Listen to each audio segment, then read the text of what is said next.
Hello everyone, it's me Uncle John. Today I am going to read Essex 6029, King Arthur, Chapter 1.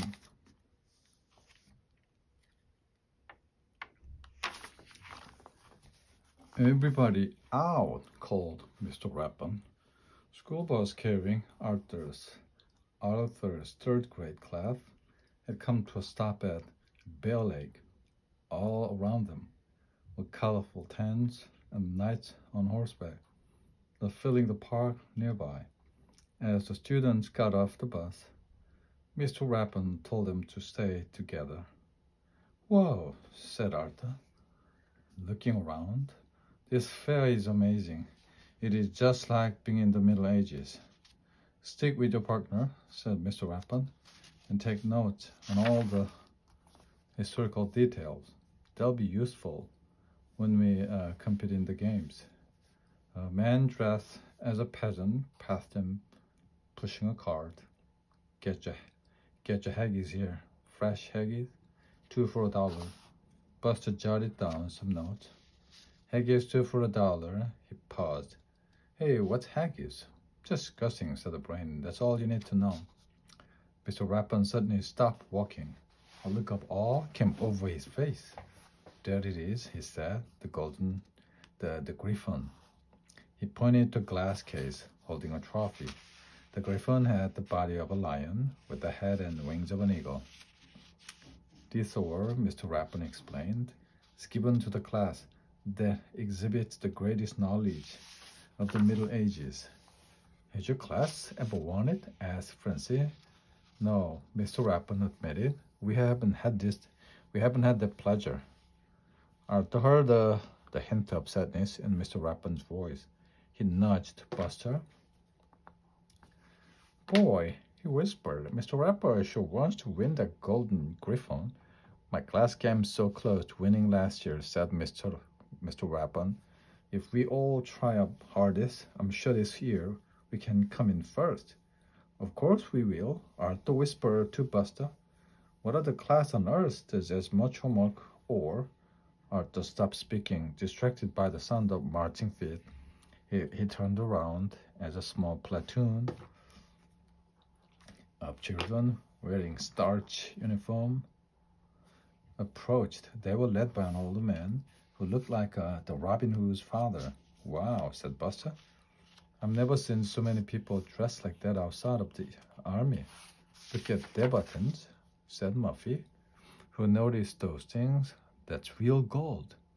"The Glenbrook, that's our school," shouted the children crisply. Glenbrook, we will rule. Go, go, go, Glenbrook." Robin Hood's father raised his hand, and the children came to a halt. "Oh, Rappan, we meet again." Mr. Rappan looked a little pale, but he still stepped forward to shake hands. "Good to see you again, Mr. Price Jones." Yes, I'm sure it is." "You probably thought your old teacher had retired at last." Mr. Price Jones smiled. "But they won't let me quit. After all, I am irreplaceable." One of the Glenbrook girls cleared the throat and pointed to a nearby sundial.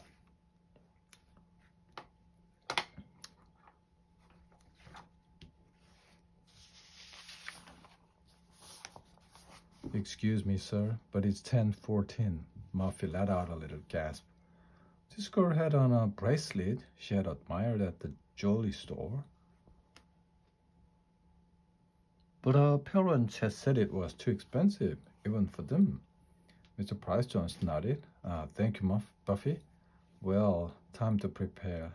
See you at the Mullins Labyrinth, Rappan. Don't get lost.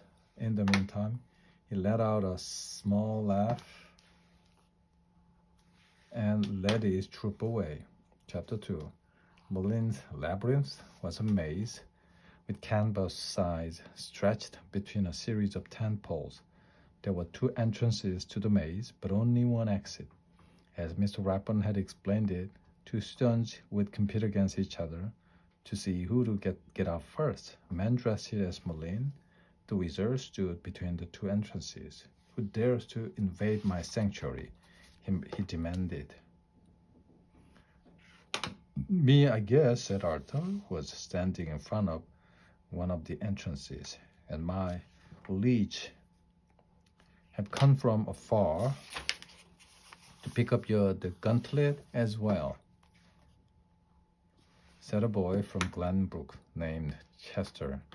Bravely spoken, my lad, said Moline, gracing Chester with a nod. Arthur fidgeted. He wished he had thought to say something like that. Now Moline raised his arms above his head and spoke sternly. First to escape, a point shall win, the other one will perish within. Remember, Chester, said Mr. Preston, navigate by the sun and the tops of trees, and remember your ball of string. Chester nodded and checked his pocket. Mr. Rapin patted Arthur on the shoulder. Arthur, he said, just use your head. On your mark. Get set. Hit 3 hands.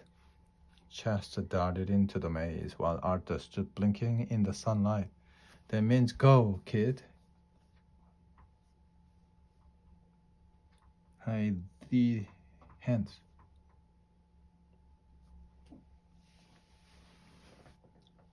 Moline explained. Oh, said Arthur. Then he entered the maze as well.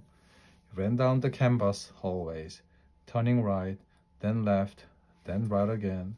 He had no idea where he was going. He just hoped that if he ran around long enough, he might come upon the exit by accident. When he came to an intersection, Arthur stopped to catch his breath. He wondered which way to go, but the canvas gave no clues. It all looked the same. I'll go left, he decided, and started off again, but after taking a few twists and turns, Arthur came to a dead end. I better turn back, he thought. Then Arthur saw a silhouette standing on the other side of the canvas. At first he thought it might be Chester, but when he raised his hand, the silhouette did the same. He stepped to the right, so did the silhouette. Finally, he scratched his head. The silhouette scratched too. Arthur lowered his arm. It's just my shadow. Now, maybe Arthur had simply gotten dizzy from so much running around, but he thought he saw his shadow go on scratching even though he had stopped. Startled, Arthur fell backward and tumbled into one of the canvas walls. To rip, Arthur burst through the canvas, stumbling out of the side of the maze. Guess I really did use my head, he said. But that won't help you now, declared Moline, coming up to inspect the damage. Yeah, you young sir are disqualified. At that moment, Chester emerged from the exit. The winner, Moline proclaimed. Arthur looked back to where the rest of the class was watching. Nobody met his gaze. They were all staring at the ground in disappointment. Chapter 3. After the disaster at Moline's labyrinth, Arthur felt a little dizzy. While the rest of the class took turns competing, he found a shady spot to sit down. Arthur felt bad about messing up in the maze, but he told himself it wasn't all his fault. It wasn't like he had a lot of experience with mazes. Arthur remembered the ancient Greek story about Theseus, who found his way out of a maze by unraveling a ball of string behind him.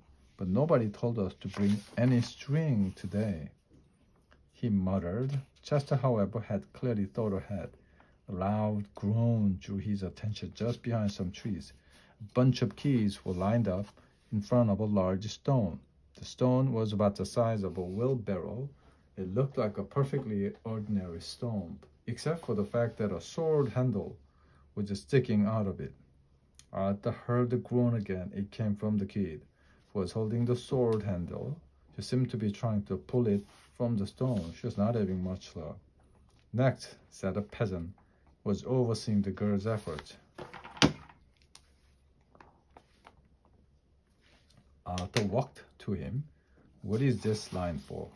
Yeah, he or she who pulls the soul from the stone is truly our king or queen. 'Tis an equal opportunity soul. That sounds fair, said Arthur, but the peasant wasn't done speaking. Oh, you might want to set things right. 'Tis a gentle hand, gentle hand, and that'll rule the land. He will rule the land. Rule the land. Arthur waited his turn, watching all the kids ahead of him fail in their attempts. Arthur didn't understand why it should be so hard. If the sword had been put into the stone, surely it could be pulled out the same way. But when he finally got his chance, he did no better than the rest. He groaned, but the sword didn't move. Arthur wanted to try again, but Francine interrupted him. Arthur, she shouted, we have to go. It's time for the tug of war. The Lakewood team and the Glenbrook team stood on opposite sides of a muddy pit. Each side was holding one end of a thick rope. A ribbon had been tied in the middle. Whichever team could grab the ribbon would win the contest. So far, though, the ribbon had not moved much to either side. You must use brain as well as brawn, Miss Price Jones called out to his team. Remember the ancient Egyptians building the pyramids, and pay heed to Archimedes.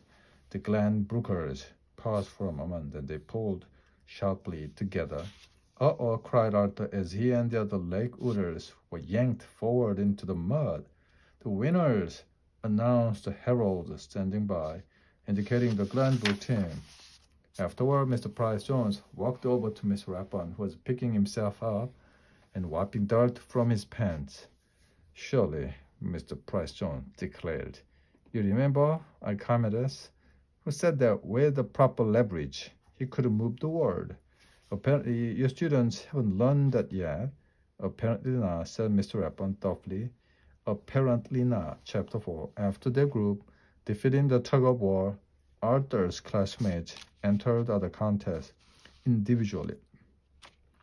Francine competed at archery. Her best shot landed right in the middle of the yellow bullseye. Try and beat that, she told her opponent, Colleen. Colleen just smiled. I'll do my best, she said. She licked the end of the suction cup, then fired her arrow. It landed directly above Francine and then slid down, knocking Francine's arrow off the target. Francine gasped. How did you do that? She said. Colleen shrugged. I've seen the Adventures of Robin Hood 134 times. I have picked up a few things along the way. Murphy wasn't having much better luck on the tennis court. The ball used in the Middle Ages was much heavier than the ones she was used to. When Buffy served to her, the ball knocked Murphy's racket right out of her hand. My point, said Buffy. Murphy bent down to retrieve on the racket. Where did you learn to play like that? Murphy asked. Oh, King Henry VIII was my great-great-great-great-great-great-great-great-great-uncle. So you see, we've been playing tennis in my family for a long time. Just before lunch, everyone went down to the lake. Buster lay on a picnic table, looking at the clouds. Francine and Arthur were brushing dried mud off their clothes. We're getting pulverized, said Francine. We might as well just give them the golden gramophone. Arthur sighed. It's not our fault that we are playing against the computerized robots. I feel sorry for them, said Buster. Arthur and Francine looked shocked. You do? Said Arthur. Why? Asked Francine. Because they have that guy for a teacher. A teacher like that would be my worst nightmare. You're wrong there, Buster. Mr. Rapon coming up behind them. Mr. Price Jones was the best teacher I ever had. His students were amazed. Really? They said together, oh yes, I remember him well. You know, some people say I'm a tough teacher. No, said Buster. Who said that? Asked Arthur. Yeah, who? Added Francine. Mr. Rapon smiled. A teacher hears these things, but I'm a softy compared to Mr. Price Jones. Why? When I was in 3rd grade, he made us learn Latin. I still remember conjugating the verb to be, sum, est, sumus, estes, sunt. Of course, we did modern study. He pushed us at recess too. The body is a temple, he often said, and we need to honor it by exercising. Gee, I have never thought of my body as a temple, said Francine. She stood up a little straighter. Mr. Rappon folded his arm,